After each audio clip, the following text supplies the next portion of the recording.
What are those coping mechanisms that you would advise for people who are constantly being stressed or people who are stressed, to adopt? All right, and that's a really good question. Because at the end of the day, we all know that we're going through something. Exactly. So people are going through a lot, Yeah. if you like to put it that way. Yeah. And the question is, so what do I do if I find myself in such situations? Right.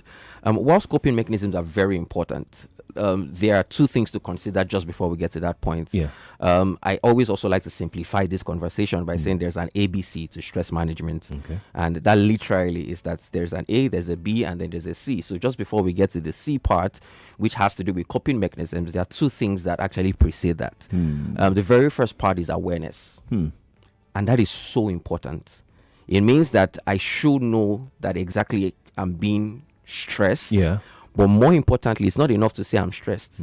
We should dive a bit deeper to actually ask, what exactly is stressing me out? To what degree is that thing stressing me out? Because it's very important. Very It's important. that I shouldn't just jump at it that, oh, okay, I'm stressed, and put a blanket over it and say, okay, I'm going to try to cope with it.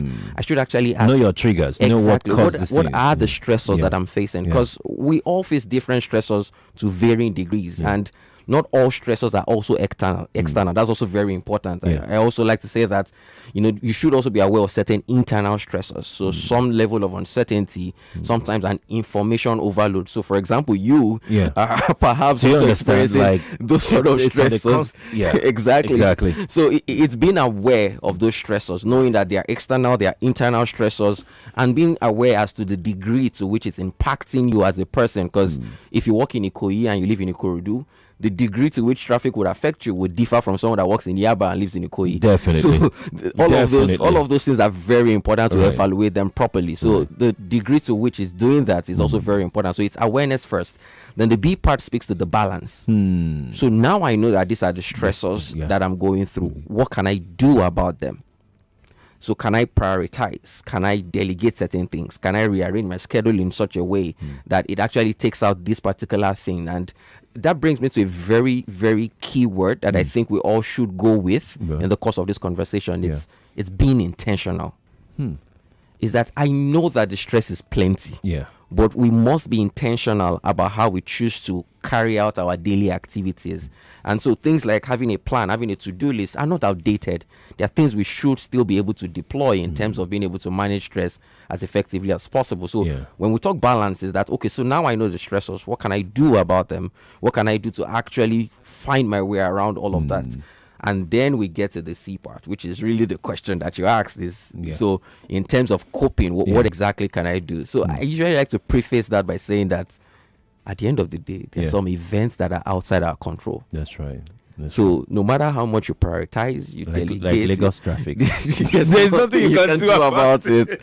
So I think it's very, very important. So you could leave your house at 6, meet the traffic. Leave at 5, meet the traffic. Exactly. Leave at 4 a.m., still meet the traffic. So there's some things that you cannot do anything about. It's just there staring you in the face. Right. And so the question then is, so what do I do when I find myself in such situations? And that brings us to coping mechanisms. Basically, being able to develop them and deploy them as at when needed. And to just quickly plug this in, because I like the fact that you asked if it's maladaptive or it's adaptive, and that is so important. One of the deciding factors in being able to tell whether your coping mechanism is adaptive or maladaptive is whether you can deploy it in the middle of that stressor. So it means, say for example, I'm going through a stressful situation at work or at home and things like that.